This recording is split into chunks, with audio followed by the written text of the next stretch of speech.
I feel like as a musician, you have a certain responsibility to bring people together, and it's a big platform. You're standing on stage and you're saying, hey, look at me, listen to me.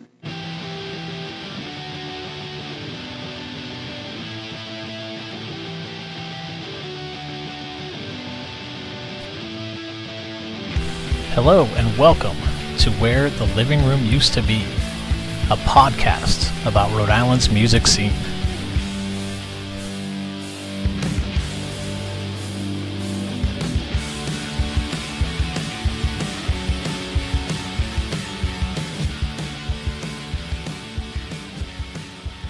Hey everyone, it's James. For this episode, I got to sit down with Gregory Rourke, a very accomplished musician and industry professional. Gregory began his career working alongside Randy Hein at the Living Room and is now a co-owner of the Parlour in Providence. We talked about why he got into music, plus he'll tell some stories from the clubs he's worked at and what's going on with the reggae scene here in Rhode Island. If you've been enjoying these episodes, please leave a positive rating, and as always, follow along on Facebook and Instagram at LivingRoomUTB for show flyers, live pictures, and more. Music was a big part of my family. My grandmother played piano. There was many a nights she would have some of her. She was a receptionist at my middle school, so a lot of my teachers come over and play piano and do like sing-alongs, and my aunts and uncles all played. And my uncle John was a big influence. Played in a bluegrass band. He was a washtub bass player. My Aunt Maggie was a great singer, and she had a couple kind of coffee shop kind of bands that she was involved in. So she would do performances every now and then, Friday nights in our living room and stuff like that. So it's kind of always instruments around and musicians. Yeah. What was the first instrument that you picked up? I wanted to play guitar, and I was not allowed to. Oh, really? Why? Various reasons, I think. So I started playing piano very early, but I didn't really gravitate towards that too much. I started playing trumpet at around age 10, and I played that all the way up until 16, where I finally got a guitar. Yeah. And were you taking lessons? Yeah, I mean, it was all through. I mean, there was very good music programs in school back then. So I had marching band, I had trumpet, quartet, chorus. That was all part of like your general curriculum if you chose to do music stuff in school. So I had very good musical programs in Massachusetts. Cool. I made it very accessible. Yeah. You can rent instruments and all that kind of stuff. So I played French horn briefly. French horn, really? Yeah, for about a year. All right. Yeah, towards the end of my trumpet years. Yeah. Did you enjoy playing horns? I did. You know, it's kind of in a lot of the same register with the guitar thing, so reading transferred. But I did. I always enjoyed, like, you know, Miles Davis and Chuck Mangione, I think, was the first trumpet player I became aware of. Okay. So, yeah, I enjoyed that experience a lot. I Yeah. But you said when you were 16, you picked up a guitar. I demanded to get a guitar. Yeah. I finally was, I have kind of a big, my mother's side of the family is a big Irish family, so they all kind of chipped in one Christmas, and I went to Mr. Music in Boston and bought my first guitar. Oh, yeah. What kind of guitar was it? It was a Flying V. It was a Hondo, like Randy Rhoads inspired model, I believe. Yeah. That was the first. Was that the type of music you were listening to? Yeah, I listened, you know, at that point. I mean, I was into like early hip hop and Jimi Hendrix and AC/DC and, you know, all that kind of stuff. Mm-hmm. Early Clash, all that kind of stuff. Yeah. What was the first band that you played in? I believe my first band was Conquest, which was just me playing guitar and singing, and my friend Sean Moore, who was my next door neighbor at the time, played drums. Yeah. My first official band where we actually like played gigs was Steep Illusion with my friend Gabe Noonan and Robbie Champagne, and I think Anthony Fraterelli, who plays in 21 Guns now, was the drummer in that band. Okay. Yeah. What kind of music was that? That was just pretty much heavy metal. Where were you playing at the time? Our first gig ever was at the Last Call Saloon. We played the AS220 when it was on above well, where Alchemy is now, it used to be the ASC20. Mm-hmm. And we do random house parties. And, there wasn't really a ton of places for underage bands to play at that time. Oh, okay. We played at Last Call Saloon. It was like a Tuesday night or something like that. Yeah. It was more primarily like a blues bar at that time. And ASC20 was more of a kind of a performance space. Mm-hmm. But a lot which of is, I mean, still is now. But I feel like music wasn't. It was not their primary focus. I don't think at that time. Yeah. Okay. Yeah. We did a little work. I think we played at Babyhead one time. It was a different time in Providence back then. Like what years was this? That had to be like 87 to like left Providence in 92. So yeah, 87 to 92 around there. Yeah. Like What pretty was much going just on had Babyhead. You had the Last Call Saloon. You had the living room. I guess Mama's Metro Cafe did some bands at times back then. I think there was a club called The Raven right off of Washington Street.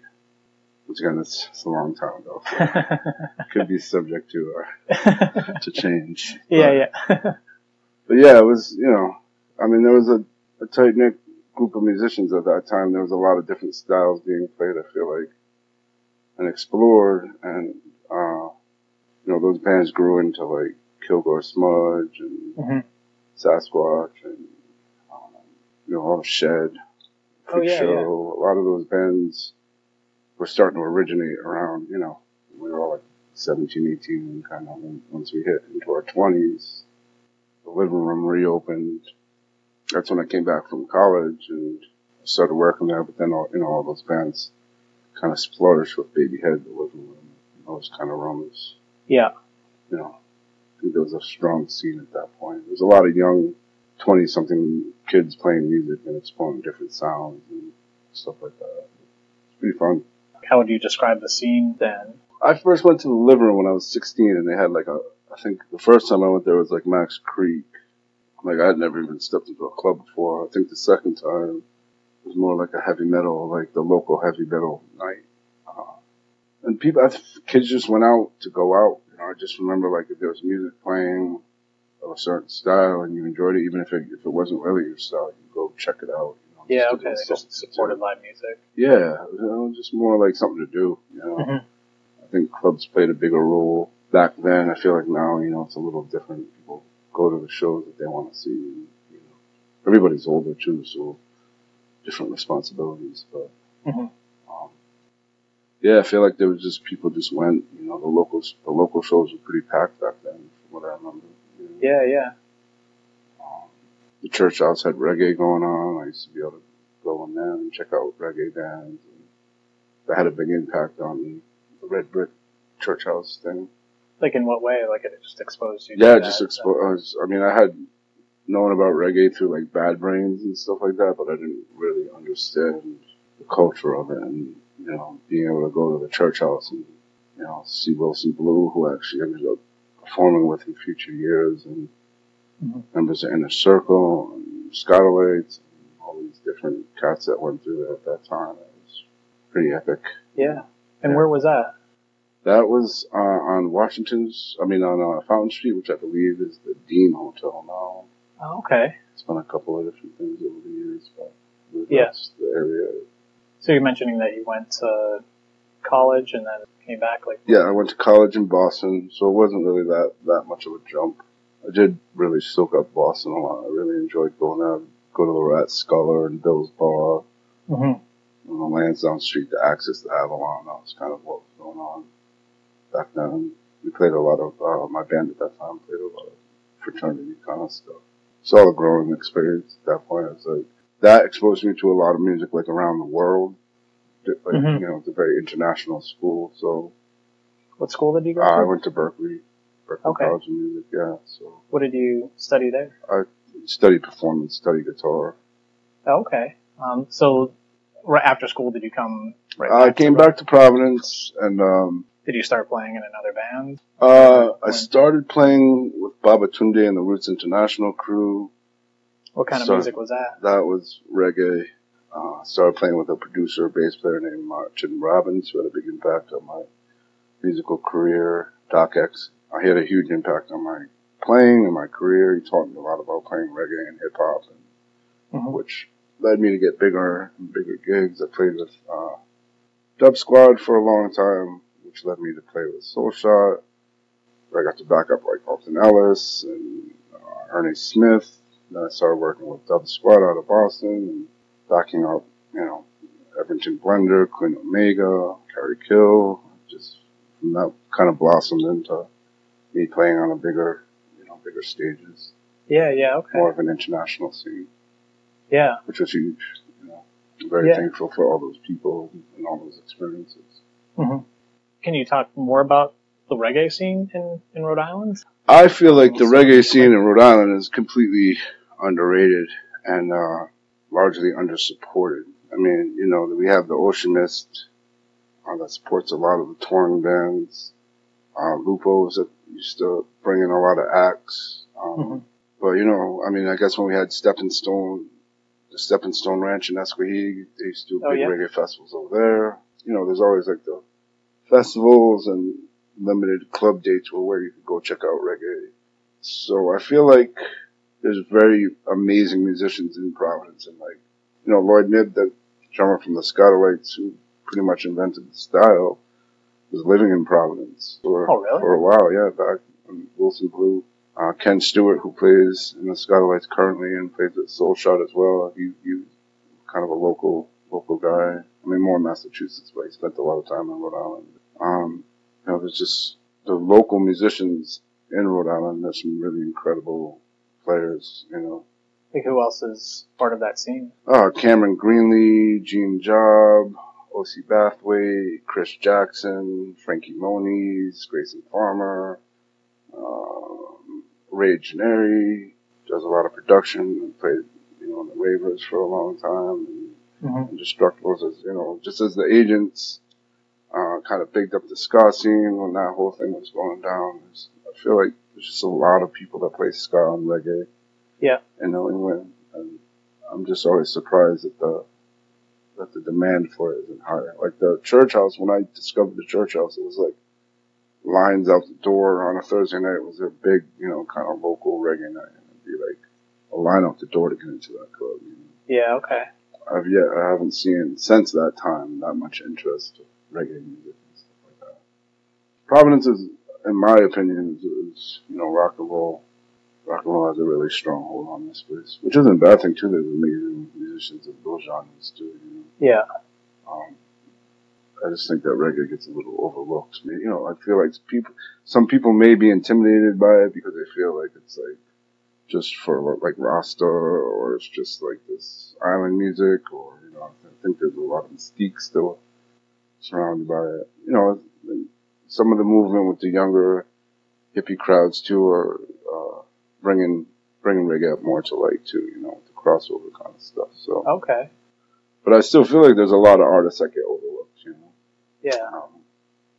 I've been doing it for like a long time. There's a producer, Andrew Moon Bain. He's a guitar player, producer, plays a lot with Blue City. I mean, he's the head of Blue City. Yeah. But I mean, he's had, tracks on major albums. He works a lot with Midnight, who's a big international star, really. He did some rhythms on the Snoop Lion album when Snoop Dogg decided to do the reggae album. Yeah, he's like a local guy. So there's a lot of cats around here. If you go to see him, you're seeing people that have toured and played internationally, right in your backyard. Yeah. So where can people check out reggae music? That's the funny thing. So I do my thing at my band Natural Element. Becky Bass, Matty Odebastian, O.C. Bathwaite, and Gene Job. We bring in other singers. We've worked with Warrior King, Yami Bolo, Stephanie Hava, and Peter Lloyd. We do a thing every Monday night with Paulie Danger from Upsetter Sound. At the Parlour, over at Alchemy, they do an Island Saturdays, which is more of a dance hall thing. Okay. And then, various shows that kind of pop up throughout. Dusk does a little bit of reggae too. Rick does a good job at keeping it, mixed up over there. Yep. So I feel like, there are places to check it out. There could be more. Yeah, okay. Has there always been a place to see reggae, No. or is it kind of like dipped and it's I think kind it's of picked dipped. back up? I feel like the Ocean Mist is the one place that's steadily, kept the reggae vibe alive, in my opinion. And the Island Saturdays used to be over a skew before it was a skew. Was it the Squirrel? The Fat Squirrel. The Fat Squirrel, yeah. So Island Saturdays used to do their thing at Fat Squirrel. But it's always kind of been more of a DJ thing. I mean, there was Maximum Monday at Jerky's. Mm-hmm. There was always access to reggae through DJ culture. But I think through live band culture, you had the festivals, you had the Ocean Mist, and then various other things that used to pop up. Yeah. That, and another thing is there's just not a ton of bands in the style. When I was coming up, it was like the Sty, the Jammers, Sex Magic, Babatunde, Dub Squad. I mean, there were bands to choose all from. doing it. Yeah. So. And who's active right now? The Jammers, Professor Roots is doing very well. Soul Shot still doing their thing. Out of Boston, Naya Rockers, and they sub in and out Providence guys here and there. And there's a guy out of Boston, Dan, who does this reggae takeover thing, and he's been building a bridge between Providence and Boston musicians to kind of bring stuff back and forth. So I think there's definitely people trying, keep the vibe alive. So. Yeah. I think it's a good music. It crosses over well to other styles. Reggae embraces a lot of other styles. There's like rock and roll and reggae. There's like hip hop. The time I've spent in Jamaica, Jamaicans really love country music as well. So yeah, Toots embraces some of that. So I feel like it is like really a world music. It really draws from a lot of different styles. How did Natural Element come together?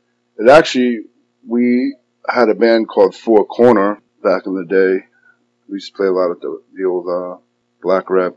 Okay. And various other festivals and such.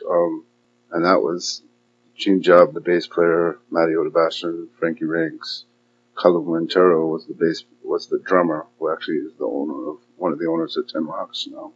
So we had that band. We, made a little noise with that band. We did a Cape Verdean tour. We played at the Gamborder Music Festival, which was pretty special. That was my first international jump, which is, gives you a lot of validity as being a musician. Like, hey, I didn't make such a bad decision. Yeah. Miles away on a huge stage. So that was a really huge impact on my life as well. And the start of a good relationship between me and Gene, who's inspired me a lot as a musician.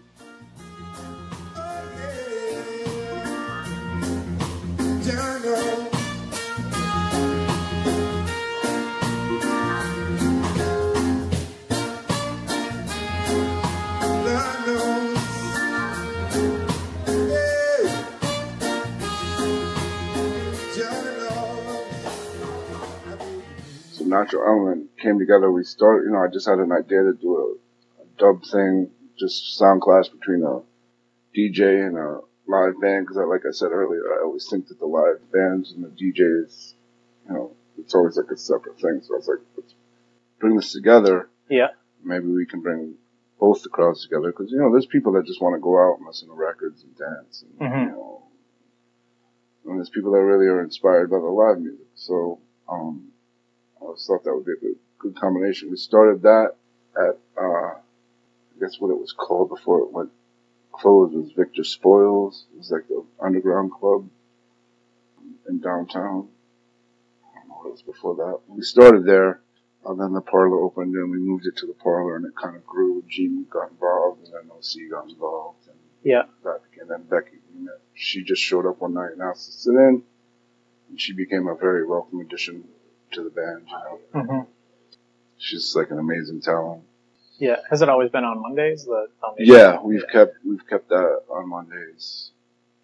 It's actually been a very good jumping off point for the band to kind of explore other opportunities too. And keeping it on Monday, we're also busy. Everybody's professional musician for the most part, so it's kind of hard to book. The band's hard to book, just to get everybody's schedule in line and everybody in the same place. So the Mondays seemed most logical, And actually, the Monday night at Jerky's, I forget what the exact running time was that. I think it was like 13 years or something.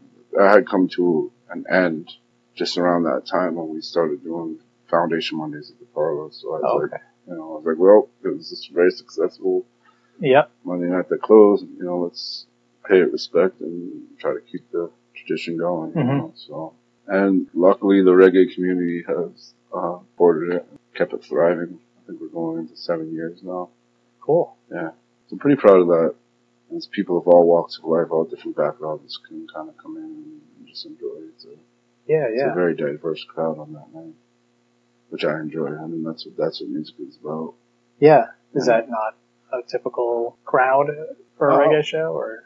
No, I feel like reggae opens itself, to all different walks of life. I mean, I worked in the living room for years. It's definitely, hardcore shows had its usual suspects and then maybe some new faces, but it was, all like that kind of music culture, that scene. I'd say metal shows can subscribe to that same thing. Even hip hop shows can be very, certain. It's a music culture, it's what you're into. It's the people that you surround yourself with. You enjoy the same thing. You enjoy the intensity level of whatever that music is, and it speaks to you and your lifestyle, and you're going to obviously promote it, But I think I feel like reggae kind of opens, you can see at festivals anywhere from like young kids to very old people. I feel like people really feel excluded, Like once again, just getting rid of that guy is like, oh, this is just this kind of music. I feel like that with every culture, Like I used to go to punk shows all the time. I wasn't your traditional punk rocker, but I still loved the music and the intensity and the message. And, I could align with some of that. Same thing with metal. I went to a lot of metal shows all through the late 80s and early 90s. I wasn't probably your traditional metal fan. So yeah. That's me. I encourage more people to get outside of their comfort zone or what they listen to all the time and explore other stuff. Yeah.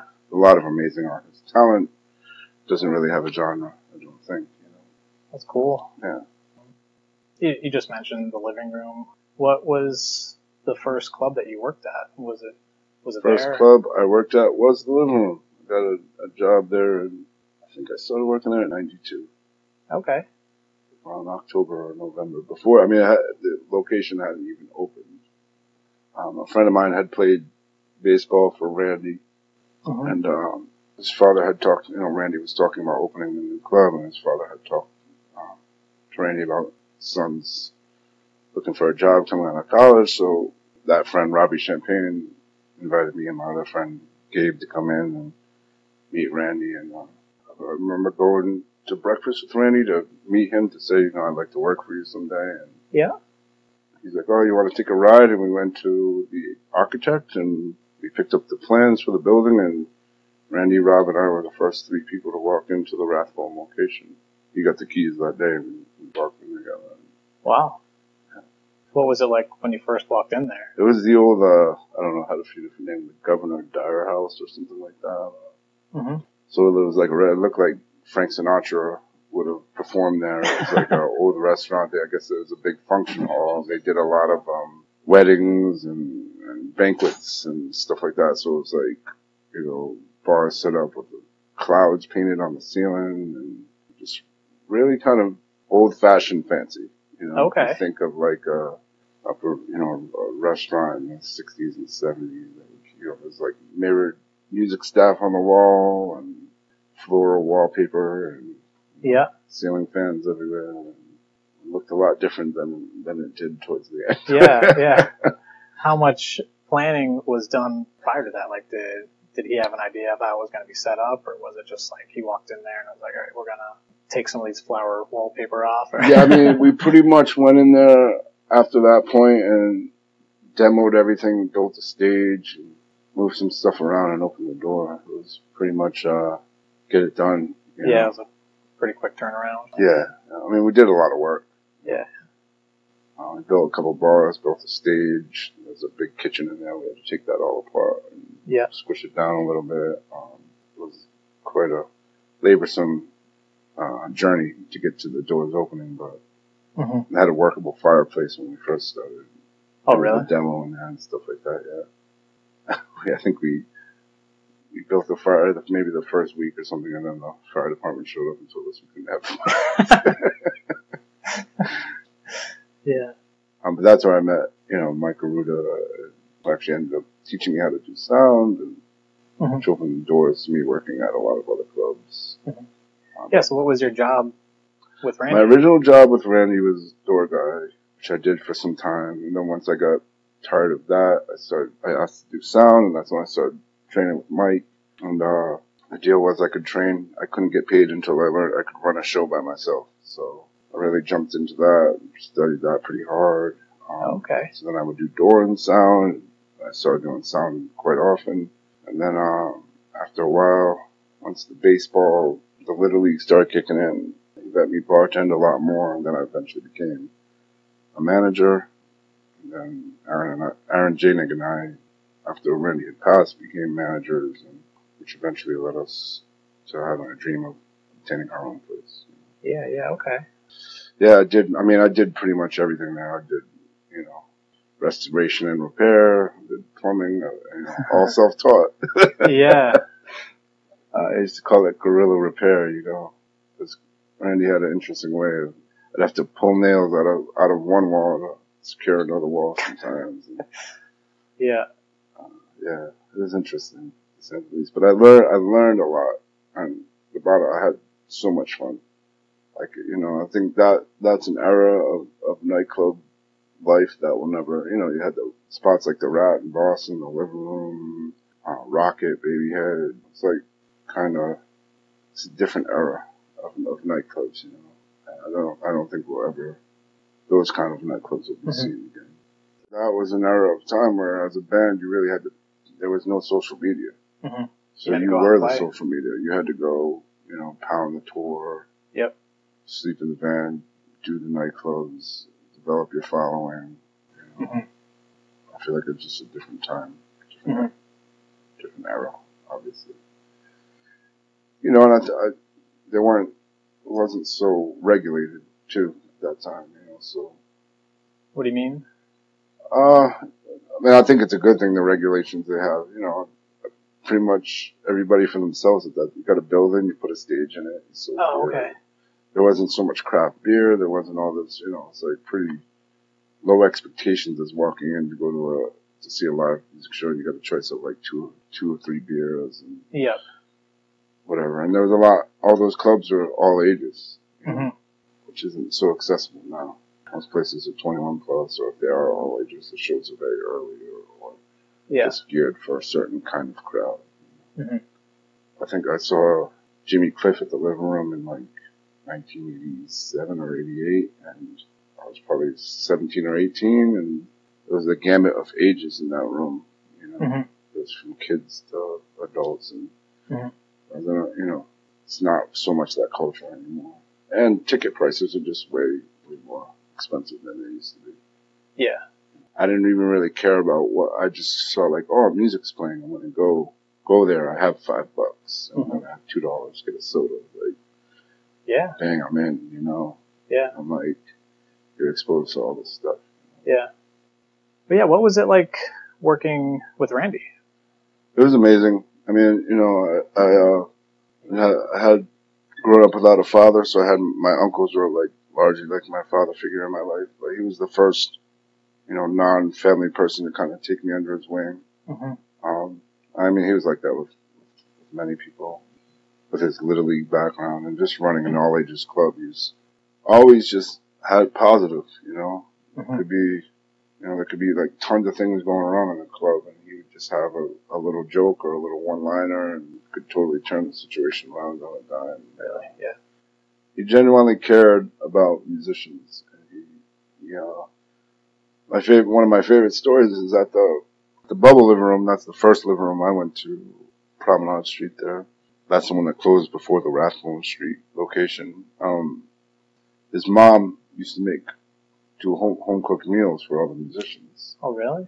Yeah. So any musician, any band that you could think of that went through there in that era, Randy's mom cooked dinner for them. There was this amazing picture that I found in a file cabinet in the back of the Rathbone living room location was the police, a very young police band, wearing like fringe T-shirts and everything, but sitting in Randy's mom's living room, I think, getting ready to eat dinner, you know. And, yeah. You know, when we got to the Rathbone location, his mother was a bit older, so she didn't cook for the touring bands, but he still would get Lancelotti's from North Providence, which was pretty close to having a home cooked meal. He would get them to cater for all the bands. So he always said, you know, these guys are on tour, they're far away from home, you don't know what their last meal was. It's very important that you feed them warm food, make them feel welcome, give them a good experience, because it's not easy, you know, to live in a van or live in hotel rooms. You know? Yeah. That always made an impact on me. And then after just, you know, he was always very fair, very kind, always had a good little joke, you know. I learned a ton working for. One time I was having probably the worst sound experience in my life with a very difficult band. You know, the living room didn't have the best sound system. The one at Rathbone Street had components of it from the one from Promenade Street. So it's old, you know. It's like old wooden boxes, and big, and a lot of wiring. And so it's definitely, to learn sound there, if you could do sound there, you could do it anywhere. You know, so I'm going crazy. Everything's kind of broken. I'm just trying to fix stuff on the spot and running around like crazy. And the tour manager is kind of busting my balls about food. And I'm like, you know, I'm answering his questions as I go along because I wore a lot of hats down there. And then Randy came in and he's like, how's it going? And I was like, obviously super stressed. Yeah. And he just looked at me and he goes, you know, it's going to be over at 1 o'clock and we'll be fine. And then at the end of the night, the tour manager came up to me and shook my hand and was like, I'm very sorry.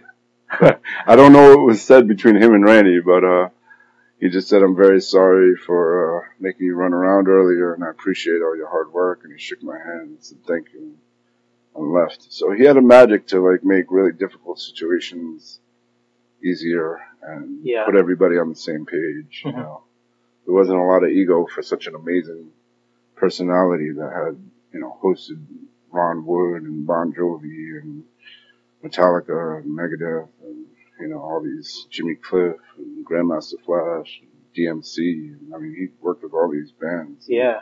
Guy had zero ego, like zero, you know. And he really just, he loved life, he loved people, he loved, you know, youth, and he just wanted people to have a place to express themselves and grow. You know, I had a night with this punk rock band that had a horrible name. I was already going into this night like this is just going to be an awful experience, you know. And sure enough, the kid was trying to do some interesting techniques with our microphone, and we had such limited, you know, gear that I got mad. I went on stage. I was like, "Yo, man, stop abusing the gear." Yeah. And you know, at the end of the night, Randy calls him over, and I was, you know, I was a little upset. And you know, the kid's like, "Oh, you know, I'm really inspired by G.G. Allen and da da da." And Randy looks at him and he's like, "Yeah, G.G. Allen used to bring his own microphones. You can do anything you want when you bring your own microphones, you know." So it's just always that level to not let simple stuff irk you, you know, and put your best face forward and be positive and be kind, you know. I think he brought a lot of light to the music scene in Providence, and I feel like a lot of people will chorus that, you know. Yeah. He gave a lot of kids, you know, he was the rave movement in Providence. A lot of it went through Rhode Island, through the living room. We did the Tuesday night with Volume, the Energy night, and those are huge nights. We had big DJs in there, and you know, it was just a lot that went through that club, you know. What were some of the bands that kind of came through, or some of the Rhode Island bands that came together from playing at the living room? Well, Donnybrook, they were pretty big players in the local music scene. They did pretty well. Kilgore Smudge used to play there a lot. Stained, I guess they went out as. Like I said, the whole Freak Show, Shed, State of Corruption. Those guys definitely, the living room was a big part of their development. And then, you know, later on in time, when the Onlyville sound started coming up, we would do you know, it was a big cavernous club, so you could set up on the floor. You could, you know, we had a concert-sized stage, but then when the more underground movement stuff started coming in, you know, they would find little nooks and crannies to set up. So like Lightning Bolt did huge shows there, like in the side room, and Onlyville Sound System used to do stuff, and White Rabbits, and, you know, Yeah. Six Finger Satellite played there. You know, a lot of the bands that used to play in the warehouses, they kind of would come over to the living room. That'd be like their club show would be. Yeah, which probably wasn't a huge separation from the warehouse, but yeah. You know, a lot kind of movement went on there. Hip hop, a lot of the hip hop bands would go through there. Randy started doing shows with a promoter, and I mean, we did, you know, KRS-One, TLC, Smith & Wesson, J. Rue the Damager, Houdini, Biggie played there. Like, you know, it was pretty amazing spot, you know, for everything that we did there. I'm trying to think of other local bands that would fall into the realm of, you know, well, I guess from, you know, Kilgore went on tour with Ozzy from there, and the drummer from Wet Stew is this big Wet Stew, the Slip. Actually, they used to do the Wednesdays there, I believe, for a couple of years. I mean, they grew the Bar Brothers now, I think they go by, but they made a big impact, you know. Yeah. Quite a few. What other clubs have you worked at in Providence? So I worked there. I worked at the Ocean Mist in Tunic. That's where Mike Ruda started taking me there to mix the reggae bands. I worked at Lupo's. I worked at the Met. Is that doing sound, or was it still kind of doing everything? No, the Lupo's and the Met earlier on were just primarily sound. At the Lupo's location on Washington, I did sound and bartending. I've always pretty much did sound, bartending, and door kind of stuff. Worked briefly at the Firehouse for a little while. Like I said, I started kind of host a reggae night over at Taza. That was downtown. Providence, right? Yeah, that's actually where I met Paulie Danger, who was the Upsetter sound DJ, who I work with currently at Foundation Mondays, and Chancellor at the time. And I was trying to, you know, like I said before, just bridge the gap between DJs and live music.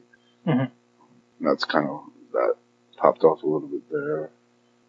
Yeah, I think there was a place in Pawtucket called Cats. I mixed over there a little bit. Yeah, if I was just doing sound, it opens up a lot of doors here because there's always somebody needs sound somewhere, you know. Yeah, okay. And it's a pretty small knit community as far as sound guys in New England. Yeah, and there's good ones, very accomplished ones. Jerome, over at Fed, he works at the Parlour too. Brian Cabral, Andy, there's Robert Sufi, there's, you know, award-winning sound guys that live in the state. Just like same thing with musicians. You know. I think Providence, Rhode Island is a little gem, you know. There's a lot of talented people in a small little area. Of all, you know, diverse backgrounds. And, you know, it's good. I see stuff going at Burnside Park downtown. They're starting to embrace different sounds. And, you know, it's good. The PVD Fest is a great example of the diversity of Providence. I feel like starting to tap into it, you know. So you've just recently played PVD Fest in Burnside, right? Yes, I played with, well, we called it Dub Element because it wasn't exactly a full Natural Element lineup. We had Tony Black he plays with the Mystic Jammers now, but I used to play with him in Dub Squad. He played in our band, and then we had the guest bass player Hash, who plays in locally Animal Face, and I believe he works at Harvey Garbage. He's Thievery Corporation bass player, so perfect example of, you know, big talent in the small towns.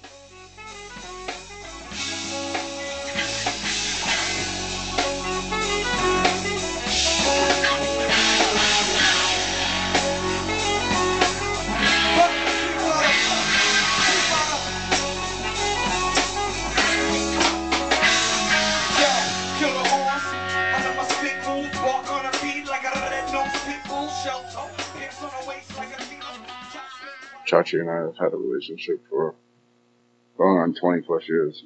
Maybe 25 years. I'm not sure the exact date. Wow, that's cool. It's been a while. Yeah.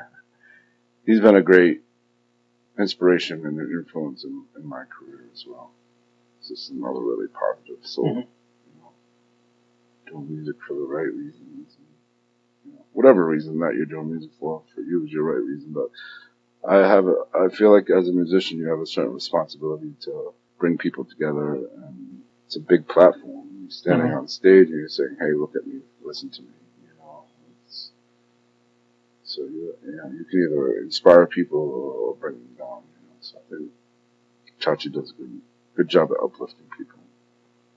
Yeah, I mean, I have to say that when I did my interview with him a few months back, you know, he invited me to hang out after the interview to just sit in on your practice. And I'm just blown away by him in general, but like just the amount of energy that he had in this practice space. Yeah, it was even in rehearsal. It was you guys and like me and James Lastowski, who was taking some pictures that night, and he was like all in, and it was just like a show for the two of us, and it was inspiring to me as a musician.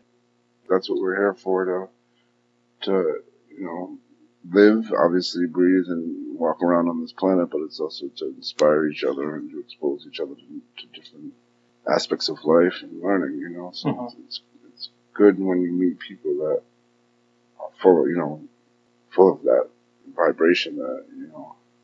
He's rejuvenated me a couple of times in music, you know. And, you know, as a musician, it's tough. You're doing this craft that means everything to you, and you put all of your time and effort into it, and it's hard to make money. I mean, quite frankly, you know, it really is hard to make money doing this. And I feel very fortunate that I've been able to, at times, totally live solely off music, and then, if not that, totally augment my income from it, you know. So, but just to have somebody that, you know, has that passion constantly, and it's just like, you know, I'm usually a hired gun. I'm never like a front man, so I feel like singers and people like that have that automatically, that pizzazz, that kind of like go get it, you know, foot on the gas all the time.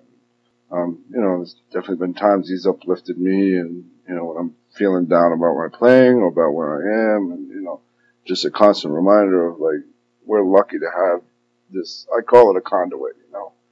I remember writing my college application, and it was like, you know, why do you want to go here? And I was just like, because it's the only thing that makes sense to me.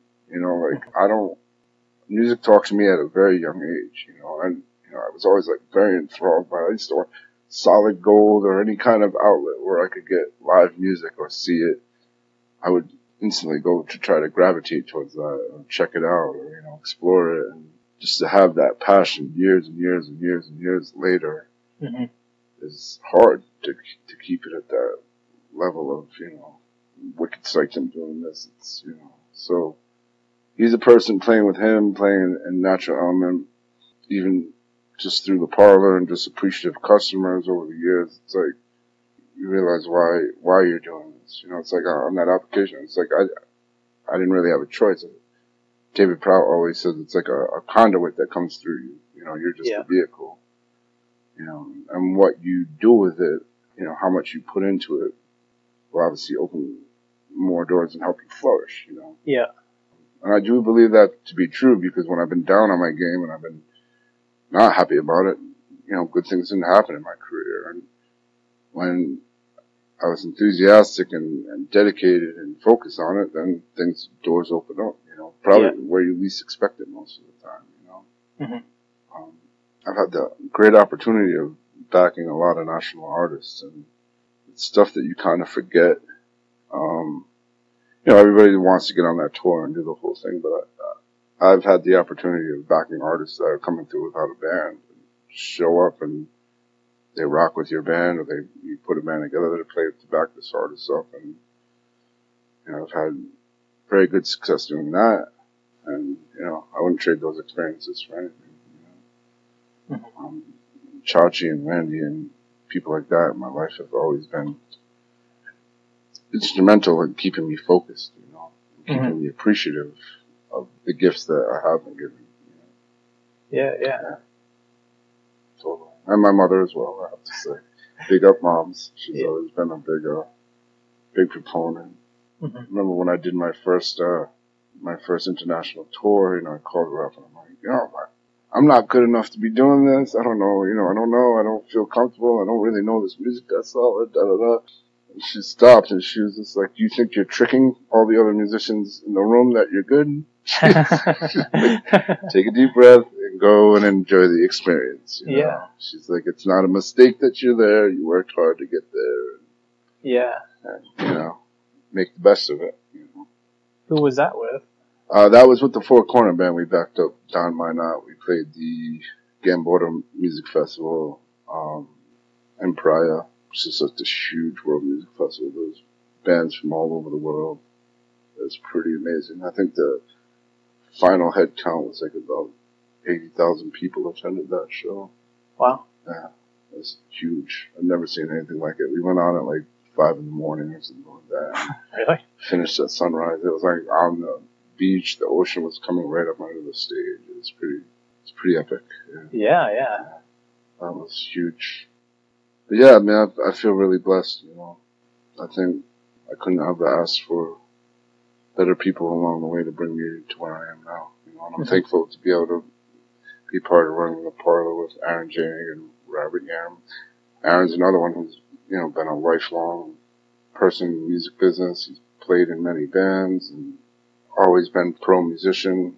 I feel like he has the same respect and thirst to keep the vibe alive, and works hard to do it, with very little thanks at times. I don't think that's why you should do anything in life. You should just do it because it's what you do. Yeah, can you talk a little bit more about the Parlour and what? Sure, I would love to talk about the Parlour. But how's that experience different? So you kind of were doing everything at the living room, and now you're, owner of the Parlour. How's that different? Well, I mean, you go from going like, I wonder why, I wonder why they're not doing this, or I wonder why this is happening, or you know what you got to do? You got to do this. Randy, why aren't we doing this? And now as an owner, you realize like there's a lot of bases to cover, and every day could be some new thing that you have to take care of, or rectify or fix, or problem arise, or the responsibility. I think is as a manager, it's a different responsibility. You're being responsible for another person's room, but as an owner, it's ultimately you. If something happens, good or bad, it's on your shoulders. Your employees can make mistakes or whatever. That's on your shoulders. You can't point fingers at anybody but yourself, which is, we've been blessed at the Parlour to have a really amazing staff. Most of them have been with us for, it's usually years that people stay there. So, there's no guarantee in a nightclub business. So to have a bunch of people that will show up every day and support your vision and, help you bring music in a safe manner to a crowded room of people, it's a special breed of people. Really thankful for all of our employees, from bartenders to sound staff to door guys to, it's all relative. I've always said that, like, your experience walking into a nightclub starts with your door guy. That's going to be the first person you encounter. So they should be nice, They should be, easy to approach and answer your questions. And then you walk in from that point in time, and you're going to give them money, So then you're walking in, then you're dealing with your bartenders. And, that's going to set the mood for your experience in that room, And then it should sound good because you're spending money to go see this band. You should hear them represented in the manner that you're used to hearing them. There's no talent switch on the soundboard, but you can make things clear and put it in its right place. So we've been really blessed to have qualified people at all the positions in our club. I'm really happy with all of that. And I think Randy helped show me the importance of that. I could never understand why he put me at 22 years old as a door guy, because it was like, never considered myself really door guy material, but when I moved out to San Francisco and I worked at the Elbow Room in the Justice League, the first jobs I did there were door guys too, because, I was pleasant and, interact with people talk to people. You know, you got to be strict. You got to check the IDs. You can't play around. You know, so it's a fine line to be able to maneuver both of that. You know? Yeah. It's not an easy business at all. Not an easy business. I love it though. It's in our blood. If you do it, you do it. You know, and you really have to love it. And that, you know, my partners at the Parlour, they do it because they love it. You know?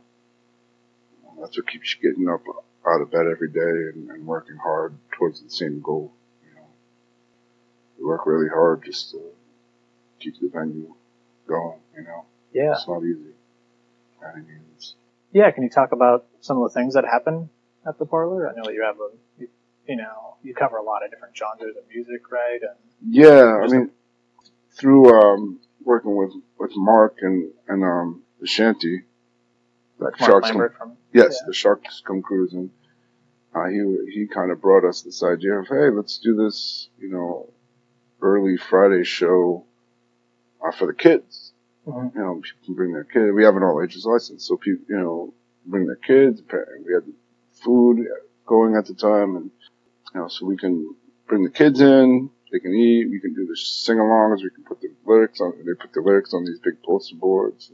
Kids, they pass our instruments to all the children. It's really cool. You know, they sing-along songs, shanty type stuff, and that, you know, from that idea, it's like, oh, okay, all of a sudden we can cultivate this early crowd, which led into, you know, so now we filled up this hours between 5 and 8, which are usually unusable at a nightclub, you know. Yeah, okay. That opened the door, which is my favorite thing, is that bringing in the youth actually opened the door to older bands, because now there was this whole population of the 60 to, you know, musicians in there that are, there's a guy that comes and sings at Jazz Jam who's 90 years old.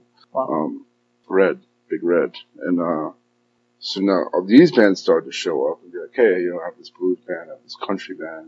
Can we do that 5 to 8 slot? It would work good for our crowd, you know? Yeah. So then we were able to bring in an older crowd, like, you know, from that younger crowd. And I guess, you know, we try to embrace all age levels. We try to keep the music at a, you know, really a level of good talent, you know. We try not to exclude anybody, you know. I think for the size of the room, because it's you know, it's 100 cap, low ceilings, our PA is good, but it caters towards, you know, certain kind of musicality. We don't really do, you know, too much heavy stuff. You know, it's just hard to transfer into that room. And it's not that we would shy away from it by any means, you know, but, you know, we work with the Worried, we do some kind of punk rocky stuff, and just nothing really that heavy, nothing that intense, because it's hard to support, like I said, with the room size and the PA that we have. That's the only thing that I think, you know, not that it gets overlooked, it just doesn't really work in that way. Yeah. But you guys are doing so much other stuff. We do everything. I mean, you know, we have everything now. I don't think there's a genre that we don't touch, you know. We do the jazz from 5 to 8 on Sundays, and we have Clear Audience from Boston coming down. We have rotating artists on the second Sunday. The third Sunday is a jazz jam, which is really cool because there's usually a house band of some local guys, and they pick a different genre every month. I mean, a different artist every month. And then people can get up and sit in and play. Wow, that's cool. And then we have Ed Tomasi band at the end of the month. Mondays is the reggae night. Tuesdays is the open mic, which is one, I think, 4 Motif War Awards. That's really cool because it's pretty open. Anybody can get up there and have their, you know, 15 minutes of whatever they want to do. Our Wednesday night is kind of like more jam, funk, jazz night. A very talented sax player, Leland Baker, is taking it over. He provides the house band, and then various other people can come sit in. Thursday is rotating schedule. There's all different bands of all different genres. Friday, like I said, we do the early shows from 5 to 8, which can be anything from blues to children's sing-along to country to reggae to rock and roll, whatever. and Friday nights we do karaoke, which is held over from the previous people that we bought it from, which was an interesting genre for me that I didn't have much experience in, but I've grown to enjoy. You know, it's like I think we take it as granted as musicians to be able to stand on stage and entertain people and express ourselves and let it out. You know, where there's this population of people that maybe have the opportunity to study music, or they like singing in their car or whatever, so they can come in there and do it. You know, then Saturday is usually open for interpretation as well. Yeah. That's awesome. Yeah, try to keep it diverse and open for everybody.